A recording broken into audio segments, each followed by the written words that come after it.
नमस्कार जोहार, आपका स्वागत है खबर छत्तीसगढ़ में। तो आइए जानते हैं छत्तीसगढ़ के हर छोटे बड़े शहर से 25 फटाफट बड़ी खबरों को। इससे पहले यदि आप वीडियो को लाइक नहीं किए तो लाइक कर दीजिए और चैनल में नए हैं तो चैनल को सब्सक्राइब कर लीजिए। और आप वीडियो को कहां से देख रहे हैं कमेंट बॉक्स में हमें जरूर बताइए। फिर शुरू होगा मुख्यमंत्री जन दर्शन कार्यक्रम, सीएम बोले लोगों की समस्याओं का होगा समाधान। छत्तीसगढ़ में विष्णुदेव साय की सरकार एक बार फिर से मुख्यमंत्री जन दर्शन कार्यक्रम शुरू करने जा रही है। मुख्यमंत्री के निवास कार्यालय में यह कार्यक्रम फिर से शुरू होगा। सीएम विष्णुदेव साय ने खुद इसकी जानकारी दी है। इसके अलावा बताया जा रहा है कि संभाग स्तर पर भी जन दर्शन शुरू करने की योजना सरकार बना रही है। दरअसल प्रदेश के लोगों की समस्याओं का तुरंत निराकरण करने के लिए छत्तीसगढ़ की सरकार ने मुख्यमंत्री जन दर्शन कार्यक्रम की शुरुआत की थी। इसके तहत प्रदेश के वे लोग जिनकी समस्याओं का जिला स्तर पर निराकरण नहीं हो पा रहा और वे परेशान हैं तो वे सीएम से मिलने के लिए रायपुर आ सकते थे। सुप्रीम कोर्ट का फैसला और छिन गई हजारों नौकरियां, अब बीएड के शिक्षकों ने खून से लिखा पत्र। छत्तीसगढ़ के रायपुर जिले से बड़ी खबर सामने आई है। हजारों बीएड प्रशिक्षित शिक्षक जो अब नौकरी से बाहर निकाले जा चुके हैं वे अब परेशान हैं। वे पिछले 97 दिनों से ये शिक्षक शांतिपूर्ण धरना दे रहे हैं। अब इनका धैर्य टूट चुका है। इसी वजह से उन्होंने प्रदेश के सीएम और राज्य के सभी मंत्रियों को अपने खून से पत्र लिखे। इन पत्रों में उन्होंने अपने जीवन और परिवारों को बचाने की अपील की है। इसे लेकर शिक्षकों ने कहा कि वे कोई गलत काम नहीं कर रहे, वे केवल अपना हक मांग रहे हैं। उनका कहना है कि सरकार के पास उन्हें फिर से नौकरी देने का अधिकार है, बस सरकार को जल्दी फैसला लेना चाहिए। अगर सरकार कोई ठोस कदम नहीं उठाती तो शिक्षक मजबूर होकर बड़ा आंदोलन करेंगे। वह धरना स्थल पर बड़ी संख्या में शिक्षक जुटे। उन्होंने बताया कि वे अपने भविष्य की रक्षा के लिए लड़ रहे हैं। उनका कहना है कि जब तक न्याय नहीं मिलेगा तब तक उनका आंदोलन जारी रहेंगे। 4 महीने के भीतर नियमित होंगे संविदा और दैनिक वेतनभोगी कर्मचारी, छत्तीसगढ़ हाईकोर्ट ने जारी किया आदेश। जब बिलासपुर हाईकोर्ट के सिंगल बेंच ने अपने एक महत्वपूर्ण आदेश में कहा कि याचिकाकर्ताओं को नौकरी करते 1 दशक से भी ज्यादा का समय हो गया, लिहाजा उन्हें पर्याप्त अनुभव है। वे जिस पद पर काम कर रहे हैं उसी पद पर उनको नियमित किया जाए। नियमितीकरण की मांग को लेकर दायर याचिका पर सुनवाई करते हुए जस्टिस AK प्रसाद ने याचिकाकर्ताओं को 4 महीने के भीतर नियमित करने का आदेश जारी किया है। नगर पंचायत नवागढ़ के वार्ड क्रमांक 14 में 8 अप्रैल को होगा मतदान, 11 अप्रैल को मतगणना। जब जांजगीर चांपा जिले के नगर पंचायत नवागढ़ के वार्ड क्रमांक 14 के पार्षद पद के लिए मान्यता प्राप्त राजनीतिक दल के नाम निर्देशित अभ्यर्थी की मृत्यु दिनांक 8 फरवरी 2025 को हो गई थी। मृत्यु होने के कारण छत्तीसगढ़ नगर पालिका निर्वाचन नियम 1994 के नियम 38 के प्रावधान अनुसार उक्त वार्ड के पार्षद पद का निर्वाचन रिटर्निंग ऑफिसर द्वारा प्रत्यादिष्ट कर दिया गया है। छत्तीसगढ़ में 30 नक्सली ढेर, सांसद बृजमोहन अग्रवाल ने सुरक्षा बलों को दी बधाई, बोले 2026 तक नक्सलवाद का होगा खात्मा। जब बस्तर क्षेत्र में 2 अलग अलग मुठभेड़ों में 22 नक्सलियों के मारे जाने पर सांसद बृजमोहन अग्रवाल ने सुरक्षा बलों को बधाई दी। उन्होंने कहा कि नक्सलवाद देश और छत्तीसगढ़ के विकास में सबसे बड़ी बाधा है, लेकिन केंद्रीय गृह मंत्री अमित शाह जी के नेतृत्व में 2026 तक राज्य से नक्सलवाद समाप्त हो जाएगा। उन्होंने कहा, मैं कामना करता हूं कि गृह मंत्री अमित शाह के संकल्प, प्रधानमंत्री नरेंद्र मोदी के नेतृत्व और मुख्यमंत्री विष्णुदेव साय की अगुवाई में छत्तीसगढ़ से नक्सलवाद का पूर्ण खात्मा होगा, राज्य में शांति स्थापित होगी और विकास की गति तेज होगी। 4 धाम यात्रा के लिए पंजीकरण शुरू, कैसे कराएं पंजीकरण, जानिए सब कुछ। जब 4 धाम यात्रा के लिए आज से ऑनलाइन पंजीकरण शुरू हो गए, मैं साथ ही हेमकुंड साहिब यात्रा के लिए भी पंजीकरण खोल दिए गए। इस बार 4 धाम यात्रा इस 30 अप्रैल से शुरू हो रही है। बता दें कि 4 धाम यात्रा पंजीकरण के लिए हरिद्वार, ऋषिकेश में केंद्र स्थापित किए गए। यहाँ यात्री ऑफलाइन पंजीकरण करा सकते हैं। मैं ऑनलाइन पंजीकरण के लिए इसके लिए आपको उत्तराखंड सरकार की वेबसाइट विजिट करनी होगी। इस वेबसाइट पर आज से पंजीकरण शुरू हो गए। मैं पंजीकरण के लिए आधार कार्ड को जरूरी किया गया। मैं 4 धाम यात्रा के लिए ऑफलाइन पंजीकरण यात्रा शुरू होने से 10 दिन पहले शुरू होंगे। ग्राहक हो जाए सतर्क, हड़ताल के चलते 22 से 30 मार्च तक बैंकिंग सेवाएं रहेंगी प्रभावित। देश भर के बैंक कर्मचारी लंबित मांगों को लेकर एक बार फिर सड़क पर उतरेंगे। United forum of bank unions के बैनर तले मार्च में 2 दिन की राष्ट्रव्यापी हड़ताल का ऐलान किया गया। 24 और 25 मार्च को बैंक बंद रहेंगे। मैं ठीक पहले 22 मार्च को चौथा शनिवार और 23 मार्च को रविवार के अवकाश को मिलाकर बैंक लगातार 4 दिन बंद रह सकते हैं। मैं ग्राहकों को इस बीच बैंकिंग कार्य को लेकर परेशानी का सामना करना पड़ सकता है। मैं UFBU की ओर से कहा गया है कि सरकार और बैंक प्रबंधन ने मांगों पर ध्यान नहीं दिया तो 24 और 25 मार्च को हड़ताल अनिवार्य होगी। भ्रष्टाचार की मूल जड़ खत्म करेंगे सीएम साय। 1 अप्रैल से शुरू होगी ई ऑफिस प्रणाली। जेएम मुख्यमंत्री विष्णुदेव साय ने बुधवार को अपने विभागों के अनुदान मांगों पर चर्चा के दौरान विधानसभा में कहा कि उनकी सरकार भ्रष्टाचार के जीरो टॉलरेंस की नीति पर चल रही है। उन्होंने घोषणा कर कहा कि भ्रष्टाचार की मूल जड़ मैनुअल फाइल प्रणाली को खत्म करने के लिए ई ऑफिस प्रणाली 1 अप्रैल से लागू होगी। ई ऑफिस के लिए बजट में 22 करोड़ 67 लाख रुपए का प्रावधान है। में अब फाइलें कंप्यूटर पर चलेंगी और तय समय सीमा में उनका निपटारा होगा। कामकाजी महिलाओं के लिए बनेंगे 3 छात्रावास। निगम ने सरकार से मांगी टेंडर लगाने की मंजूरी। जो राजधानी में बनने वाले 3 कामकाजी महिला छात्रावास के लिए नगर निगम ने शासन से मंजूरी मांगी है। मैं केंद्र सरकार की स्पेशल असिस्टेंट स्कीम के तहत राजधानी में कामकाजी महिला छात्रावास बनाए जाने हैं। मैं इन छात्रावासों के निर्माण के लिए केंद्र ने 48 करोड़ रुपये का फंड भी जारी कर दिया, मगर नगर निगम ने टेंडर लगाने के लिए शासन के पास मंजूरी का प्रस्ताव भेजा है। मैं कार्यपालन अभियंता अंशुल शर्मा ने बताया कि मंजूरी मिलते ही टेंडर लगा दिया जाएगा। भाजपा विधायक ने सदन में उठाया पीएम गरीब कल्याण अन्न योजना में गड़बड़ी का मुद्दा। मंत्री ने दिया यह जवाब। जब विधानसभा में गुरुवार को पीएम गरीब कल्याण अन्न योजना में गड़बड़ी का मामला उठा, भाजपा विधायक भावना बोहरा ने मुद्दा उठाते हुए कहा कि कोविड काल में केंद्र ने प्रति व्यक्ति 5 किलो चावल दिया था, लेकिन फिर भी लोगों को अनाज नहीं मिला था। मैं इसके साथ विधायक ने जांच की मांग की। मंत्री दयालदास बघेल ने कहा कि 97% लोगों को योजना का लाभ मिल रहा है। मैं अब तक कोई शिकायत नहीं आई है। मैं जानकारी दे दीजिए। इस पर राजेश मुनत ने कहा कि 5 किलो अनाज कोरोना के समय देना था, वह कोई भी नहीं दिया गया। कितने वंचित थे? मंत्री दयालदास बघेल ने कहा कि प्रश्न वर्ष 2023 से 2025 के बीच का है। इस पर विधानसभा अध्यक्ष डॉक्टर रमन सिंह ने कहा कि प्रश्न 2023 से 2025 के बीच का है। वे 2019 में पहुंच जाएंगे तो तत्काल कैसे जानकारी दी जाएगी? मंत्री ने स्पष्ट किया है कि अतिरिक्त आवंटन अभी नहीं मिल रहा है। सरकार बदलते ही बंद हो गया बेरोजगारी भत्ता पोर्टल। नए आवेदन की प्रक्रिया भी अटकी। जो छत्तीसगढ़ के बेरोजगारों को प्रतिमाह 2500 रुपये बेरोजगारी भत्ता देने की योजना पिछली कांग्रेस सरकार ने वर्ष 2023 में शुरू की थी। नवंबर 2023 तक योजना जारी रही। इसके बाद विधानसभा चुनाव हुआ और सत्ता पर भारतीय जनता पार्टी काबिज हो गई। इसके बाद से बेरोजगारी भत्ता योजना ठंडे बस्ते में चली गई है। मैं बेरोजगारी भत्ता के लिए जिस पोर्टल में आवेदन किया जाता था, राज्य में सरकार बदलने के बाद से वह पोर्टल ही बंद है। मैं इस वजह से नया कोई आवेदन नहीं कर पा रहा है। वह शिक्षित बेरोजगार पोर्टल खुलने का इंतजार कर रहे हैं, मैं ताकि वे बेरोजगारी भत्ता के लिए आवेदन कर सकें। बता दें कि छत्तीसगढ़ राज्य के शिक्षित बेरोजगारों को 1 अप्रैल 2023 से 2500 रुपये प्रतिमाह बेरोजगारी भत्ता देने की योजना का पिछली कांग्रेस सरकार ने अनुमोदन किया था। मैं इसके तहत वित्तीय वर्ष 2023-24 के लिए बजट में 550 करोड़ का प्रावधान किया गया। वही सरकार ने अप्रैल से नवंबर 2023 तक बेरोजगारी भत्ता वितरण किया, उसके बाद से बंद है। जसपुर में कथावाचक प्रदीप मिश्रा सुनाएंगे शिव महापुराण की कथा। जाने क्यों खास है मधेश्वर पहाड़। छत्तीसगढ़ के जसपुर जिले में कथावाचक प्रदीप मिश्रा पहुंचे। यहां वो 21 मार्च से 27 मार्च तक शिव महापुराण की कथा सुनाएंगे। इस बीच हेलीकॉप्टर से मधेश्वर महादेव की परिक्रमा भी करेंगे। इनके साथ प्रदेश के स्वास्थ्य मंत्री श्याम बिहारी जायसवाल भी मौजूद रहे। बता दें, मधेश्वर पहाड़ जसपुर जिले के कुनकुरी ब्लॉक में मयाली गांव से लगभग 3 किलोमीटर दूर स्थित है। इस पहाड़ को दुनिया का सबसे बड़े प्राकृतिक शिवलिंग कहलाने का गौरव प्राप्त है। खड़ी एम्बुलेंस में अचानक से लगी आग, जलकर खाक होने पर मचा हड़कंप। छत्तीसगढ़ के कोंडागांव जिले में गुरुवार को बड़ा हादसा हो गया। मुख्य चिकित्सा एवं स्वास्थ्य अधिकारी यानी कि CMHO कार्यालय परिसर में गुरुवार दोपहर अचानक आग लगी। हालांकि गनीमत रही कि आग उन 2 एम्बुलेंस में लगी जो कई सालों से खराब हालत में वहां खड़ी थी। आग इतनी तेज थी कि दोनों एम्बुलेंस जलकर पूरी तरह से खाक हो गई। मैं जसमदीदों की माने तो दोपहर के समय कार्यालय परिसर से धुआं उठता दिखा। मैं थोड़ी ही देर में आग की लपटें आसमान तक पहुंच गई। मौके पर मौजूद लोगों ने तुरंत दमकल विभाग को फोन कर सूचना दी। मैं दमकल की टीम समय पर पहुंची और आग पर काबू पा लिया। मैं गनीमत रही कि बाकी गाड़ियां जलने से बच गई। गर्भवती महिला के गर्भपात का मामला पहुंचा हाई कोर्ट। अब इस दिन होगी सुनवाई।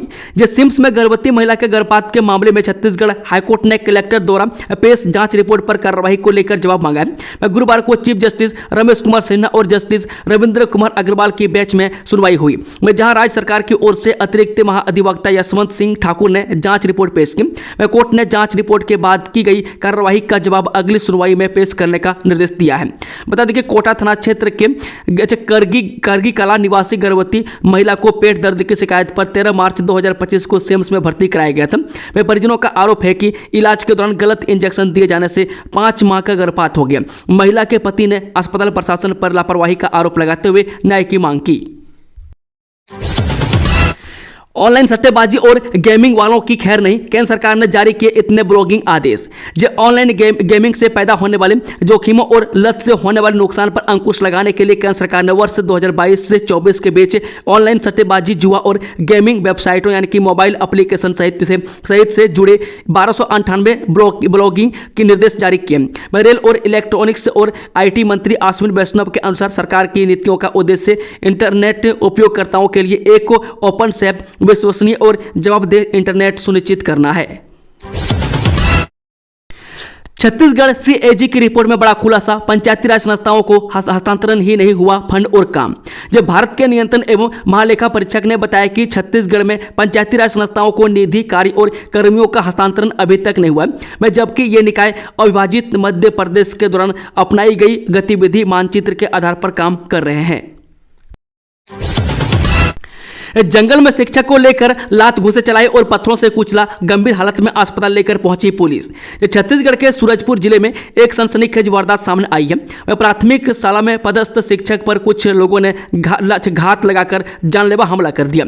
आरोप है कि स्कूल से लौट रहे शिक्षक को सिलफिली जंगल में रोककर लात घुसों और पत्थरों से बेरहमी से पीटा गया। इस हमले में शिक्षक को गंभीर चोटें आई है, जिसके बाद उन्हें अंबिकापुर के एक निजी हॉस्पिटल में भर्ती कराया गया है। 30 मार्च को छत्तीसगढ़ दौरे पर रहेंगे पीएम मोदी, डिप्टी सीएम ने लिया सभा स्थल का जायजा। जब प्रधानमंत्री मोदी 30 मार्च को बिल्हाक के मोहभट्टा में एक दौरे पर आ रहे हैं, इस दौरान वे करोड़ों रुपए की केंद्रीय परियोजनाओं और योजनाओं का भूमि पूजन करेंगे। उप मुख्यमंत्री अरुण साव ने पहले ही सभा स्थल का जायजा लिया और तैयारियों की समीक्षा की है। बता दें कि प्रधानमंत्री मोदी 30 मार्च को बिल्हाक के मोहभट्टा में एक महत्वपूर्ण दौरे पर आ रहे हैं। इस दौरान वे करोड़ों रुपए की केंद्रीय परियोजनाओं और योजनाओं का भूमि पूजन करेंगे। विधायक अनु शर्मा के नेतृत्व में एक और बड़ी जीत, रायपुर जिला पंचायत अध्यक्ष में भाजपा प्रत्याशी नवीन अग्रवाल की जीत। जो रायपुर जिला पंचायत अध्यक्ष के लिए आज चुनाव हुआ, जिसमें भाजपा अध्यक्ष प्रत्याशी नवीन अग्रवाल व उपाध्यक्ष संदीप ईदू की जीत हुई। रायपुर जिला पंचायत अध्यक्ष चुनाव के लिए धरसींवा विधायक पद्मश्री अनु शर्मा को संगठन के द्वारा महत्वपूर्ण जिम्मेदारी देते हुए रायपुर जिले का प्रभारी बनाया गया था, जिसमें वे अपना कुशल राजनीति का परिचय देते हुए भाजपा प्रत्याशी नवीन अग्रवाल को जीत दिलाने में अहम भूमिका निभाई। साथ ही शर्मा के अथक प्रयास से 2 निर्दलीय प्रत्याशियों को भाजपा प्रवेश कराया। विधायक अनुज शर्मा ने वर्तमान में नगरीय निकाय त्रिस्तरीय पंचायत चुनाव में संगठन के द्वारा जहां जहां चुनाव प्रचार की जिम्मेदारी दी गई थी, उन सभी जगहों भाजपा ने जीत दर्ज कराई। सदन में गूंजा मुख्यमंत्री कन्या विवाह योजना में भ्रष्टाचार का मामला, विवाहित जोड़ों को घटिया सामग्री बांटने का आरोप, 4 गुना राशि की गई खर्च, जांच कर दोषियों पर कार्रवाई की मांग। छत्तीसगढ़ विधानसभा में आज गरीब बालिकाओं के लिए चलाई जा रही मुख्यमंत्री कन्या विवाह योजना में अनियमितता का मामला गूंजा। विपक्ष के सदस्यों ने इसकी जांच कर दोषियों पर कार्रवाई की मांग की। विभागीय मंत्री लक्ष्मी राजवाड़े इसका गोलमोल जवाब देती रही, जिस पर विपक्षी सदस्यों ने जमकर नाराजगी जताते हुए मंत्री पर सवालों की झड़ी लगा दी। इसके बाद भी मंत्री जांच के लिए तैयार नहीं हुई। शराब दुकान के पास लूट का खुलासा, एक अंतर्राज्यीय आरोपी सहित 3 गिरफ्तार। राजधानी रायपुर के अभनपुर थाना क्षेत्र के शराब दुकान के पास लूट के मामले में पुलिस ने एक अंतर्राज्यीय आरोपी सहित 3 लोगों को गिरफ्तार किया है। आरोपियों में गगन जाठव मध्य प्रदेश निवासी और प्रमोद डहरिया, गुलशन डहरिया राखी थाना क्षेत्र के ग्राम भेलवाडी के रहने वाले बताए गए हैं। जानकारी के अनुसार बता दें कि अभनपुर थाना क्षेत्र में कुछ दिन पूर्व शराब दुकान के पास एक लूट हुई थी, जिसमें प्रार्थी से आरोपियों ने चाकू दिखाकर एक बाइक, मोबाइल और नकदी की लूट की थी। इस मामले में अभनपुर थाने में पदस्थ प्रशिक्षु IPS अभिषेक चतुर्वेदी के नेतृत्व में पुलिस टीम ने कार्रवाई करते हुए बड़ी सफलता हासिल की। पुलिस ने एक अंतर्राज्यीय आरोपी सहित कुल 3 लोगों को गिरफ्तार किया है। मां बमलेश्वरी मंदिर डोंगरगढ़ क्षेत्र नवरात्रि, 1200 से अधिक जवानों की होगी तैनाती, ड्रोन से भी की जाएगी मॉनिटरिंग। जो वर्ष में 2 बार आने वाले नवरात्र पर्व पर राजनांदगांव जिले के धर्म नगरी डोंगरगढ़ में स्थित विश्व प्रसिद्ध मां बमलेश्वरी मंदिर में मेले का आयोजन मां बमलेश्वरी मंदिर ट्रस्ट और प्रशासन के संयुक्त तत्वाधान में किया जाता है, जहां देश के कोने कोने से माता के भक्त माता के दर्शन लाभ लेने माता के दरबार पहुंचते हैं। जिसके मध्य नजर आज मां बमलेश्वरी मंदिर प्रांगण में बैठक आयोजित की गई, जिसमें आगामी नवरात्र पर्व के आयोजन को लेकर चर्चा की गई। इस बैठक में जिले के कलेक्टर SP सहित मंदिर ट्रस्ट के अध्यक्ष ट्रस्टी के साथ ही प्रशासनिक विभागों के अधिकारी एवं शहर के गणमान्य नागरिक उपस्थित रहे। फार्मर आईडी से किसानों की मुश्किलें होंगी आसान, एक कार्ड से होंगे कई काम। जो आधार कार्ड की तरह अब किसानों के लिए फार्मर आईडी कार्ड बनाया जा रहा है। मैं इस कार्ड से किसानों की भूमि से जुड़ी सारी जानकारी ऑनलाइन ही मिल जाएगी। मैं कोरबा में कृषि विभाग ने इसकी प्रक्रिया शुरू कर दी है। मैं फार्मर कार्ड के बन जाने पर किसानों को सरकारी योजनाओं का लाभ लेने में आसानी होगी। मैं फार्मर आईडी होने पर किसानों को फसल बीमा, किसान सम्मान निधि के लाभ के साथ दूसरी योजनाओं के बारे में भी जानकारी मिलेगी। मैं किसानों के लिए संचालित अलग अलग तरह की सरकारी योजनाओं का लाभ पाने के लिए किसानों को हर जगह जमीन का दस्तावेज दिखाना नहीं पड़ेगा। इंडियन क्रिकेट टीम के हेड कोच गौतम गंभीर आएंगे रायपुर, वीडियो जारी कर युवाओं से की ट्रेनिंग कैंप से जुड़ने की अपील। जब भारतीय क्रिकेट टीम के मुख्य कोच और पूर्व ओपनर बल्लेबाज गौतम गंभीर ने आज वीडियो जारी कर अपने नेतृत्व में होने वाले क्रिकेट मास्टर क्लास और प्रशिक्षण शिविर के आयोजन की जानकारी दी। युवाओं से अपील कर कहा कि अपनी क्रिकेट स्किल और बेहतर करने इस ट्रेनिंग कैंप से जुड़े। बता दें कि भारतीय कोच गौतम गंभीर के मेंटरशिप में आयोजित होने वाले इस शिविर का आयोजन अप्रैल मई माह में किया जा रहा है, जिसमें युवा प्रतिभाओं को उच्च स्तरीय प्रशिक्षण प्रदान किया जाएगा। इस कार्यक्रम का आयोजन एकाना और अरण्य के सहयोग से किया जा रहा है। मैं इसके अलावा इस मास्टर क्लास में मयंक सिद्धाना, पूर्व प्रथम श्रेणी क्रिकेटर और दिल्ली रणजी टीम के पूर्व चयनकर्ता, मैं सुहेल शर्मा, पूर्व प्रथम श्रेणी क्रिकेटर और इंडिया कैपिटल्स के सहायक कोच, और अतुल रनाडे, पूर्व भारत सी टीम फील्डिंग कोच जैसे अनुभवी कोच भी शामिल होंगे। HDFC के बैंक मैनेजर ने किया बड़ा खेल, फर्जी खाते खुलवाकर जमा करवाए ऑनलाइन सट्टा के 82 लाख रुपए, पुलिस ने किया गिरफ्तार। जी राजधानी रायपुर के देवेंद्र नगर स्थित HDFC बैंक में बड़े फर्जीवाड़े का खुलासा हुआ है। यह फर्जी खातों में ऑनलाइन सट्टा की बड़ी रकम को जमा कराया गया। मामले में पुलिस ने आरोपी बैंक मैनेजर नितिन देवांगन को जगदलपुर से गिरफ्तार किया। इन फर्जी खातों में लाखों रुपए जमा कराए गए थे। जानकारी के मुताबिक देवेंद्र नगर स्थित HDFC बैंक में नितिन देवांगन ब्रांच मैनेजर के पद पर पदस्थ है। आरोपी बैंक मैनेजर बैंक में फर्जी खाते खुलवाकर ऑनलाइन सट्टा की रकम जमा करवाई। इन खातों में कुल 82,83,000 रुपये से ज्यादा की रकम जमा कराई गई। में 2020 से लेकर 2025 तक बैंक मैनेजर नितिन देवांगन ने इस फर्जीवाड़े को अंजाम दिया। देवेंद्र नगर थाना में आरोपी नितिन के खिलाफ धोखाधड़ी की धारा में FIR दर्ज किया। में पुलिस ने जगदलपुर से बैंक मैनेजर नितिन को गिरफ्तार किया। अवैध कब्जे पर चला निगम का बुलडोजर, स्थानीय लोगों ने डिप्टी सीएम के बंगले का किया घेराव। जिस शहर के लिंगियाडी क्षेत्र में अतिक्रमण के खिलाफ नगर निगम की कार्रवाई का विरोध तेज हो गया।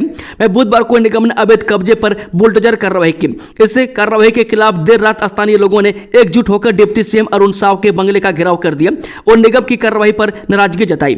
मैं वहीं लिंगियाडी मुख्य मार्ग पर अवैध कब्जे के खिलाफ दूसरे दिन भी कार्रवाई जारी रही। इस दौरान निगम की टीम के साथ विवाद की स्थिति बनी रही। मैं निगम आयुक्त अमित कुमार के आदेश पर लिंगियाडी सड़क के किनारे किए गए अतिक्रमण को हटाने के निर्देश दिए गए थे, जिसके तहत मंगलवार को लिंगियाडी सड़क के दोनों किनारों के साथ साथ अपोलो रोड में अवैध कब्जे पर बुलडोजर चलाए गए। वहीं बुधवार को भी यह कार्रवाई जारी रही। हाईकोर्ट ने बड़े पैमाने पर सिविल जजों का किया तबादला, देखें पूरी जानकारी। छत्तीसगढ़ हाईकोर्ट ने बड़ी संख्या में सिविल जज यानी कि सीनियर डिवीजन का ट्रांसफर किया। में जारी आदेश के अनुसार 49 सिविल जजों का प्रदेश के विभिन्न अदालतों में ट्रांसफर किया गया। में हाईकोर्ट ने संबंधित न्यायिक अधिकारियों को नए पद स्थापना स्थल पर शीघ्र कार्यभार ग्रहण करने के निर्देश दिए हैं। महिला प्राचार्य बोली, मैं भी गरीब, लाओ पैसे, कॉलेज के छात्रों ने बना लिया वीडियो। छत्तीसगढ़ के सूरजपुर जिले में एक वीडियो तेजी से वायरल हो रहा है। वायरल वीडियो में एक शासकीय विद्यालय का में जहां प्राचार्य रंगे हाथ घूस के पैसे लेते हुए कमरे में नजर आ रही है। वह वीडियो कॉलेज के छात्रों द्वारा शूट किया गया, में जो एग्जाम में बैठने के लिए प्राचार्य को रिश्वत देने को मजबूर है। वह महिला प्राचार्य को रिश्वत लेते रंगे हाथ पकड़ने के लिए कॉलेज के 2 छात्रों ने मोबाइल फोन से वीडियो बना लिया। वीडियो में देखा जा सकता है कि प्रवेश पत्र पर हस्ताक्षर लेने गए छात्र प्राचार्य को 500 रुपये लेते हुए नजर आ रहे हैं। में आरोप है कि एग्जाम में प्रवेश पत्र जारी करने के एवज में महिला प्राचार्य छात्रों से 500 रुपये की वसूली कर रही है। महिला प्राचार्य द्वारा प्रवेश पत्र पर हस्ताक्षर के नाम पर की जा रही अवैध वसूली को पर्दाफाश करने के लिए कॉलेज के कुछ छात्रों ने 500 रुपये देते समय वीडियो बनाने की योजना बनाई। में गुरुवार को छात्र प्राचार्य के केबिन में पहुंचे और प्राचार्य द्वारा पैसे लेते हुए उन्हें कैमरे में कैद कर लिया। अब प्राचार्य का वीडियो अब इंटरनेट पर खूब वायरल हो रहा है। फॉरेंसिक के क्षेत्र में छत्तीसगढ़ की बड़ी उपलब्धि, एनएफएसयू का आधिकारिक परिसर बना रायपुर, अब मिलेगी ये सुविधा। जब फॉरेंसिक विज्ञान के क्षेत्र में छत्तीसगढ़ को ऐतिहासिक उपलब्धि मिली है, मैं केंद्रीय गृह मंत्रालय ने रायपुर स्थित परिसर को राष्ट्रीय न्यायिक विज्ञान विश्वविद्यालय के आधिकारिक परिसर के रूप में अधिसूचित कर दिया। इस पहल के लिए प्रदेश के डिप्टी सीएम विजय शर्मा और वित्त मंत्री ओपी चौधरी ने प्रधानमंत्री मोदी और केंद्रीय गृह मंत्री अमित शाह का आभार व्यक्त किया है। छत्तीसगढ़ नक्सली मुठभेड़, आईजी ने बताया मरने वालों की संख्या और बढ़ सकती है। ये छत्तीसगढ़ के बीजापुर में सुरक्षा बलों और नक्सलियों के बीच मुठभेड़ जारी है। इसमें अब तक कुल 2 अलग अलग मुठभेड़ में 30 नक्सलियों की मौत हो चुकी है। वह बस्तर आईजीपी सुंदर राज ने बताया कि बीजापुर, सुकमा और दंतेवाड़ा के सीमावर्ती इलाके में एक अभियान चल रहा है। मैं इसमें माओवादियों को ढेर करने के अलावा बड़ी मात्रा में हथियार भी मिले हैं। मैं दुर्भाग्य से इस मुठभेड़ में हमारा एक डीआरजी जवान भी शहीद हो गया। मैं आईजी ने बताया कि ऑपरेशन जारी है, रह रहकर दोनों तरफ से लगातार फायरिंग हो रही है। मैं सावधानी पूर्वक सर्च अभियान भी चल रहा है। मैं इसके चलते अभी और भी नक्सलियों की तलाशें मिल सकती है।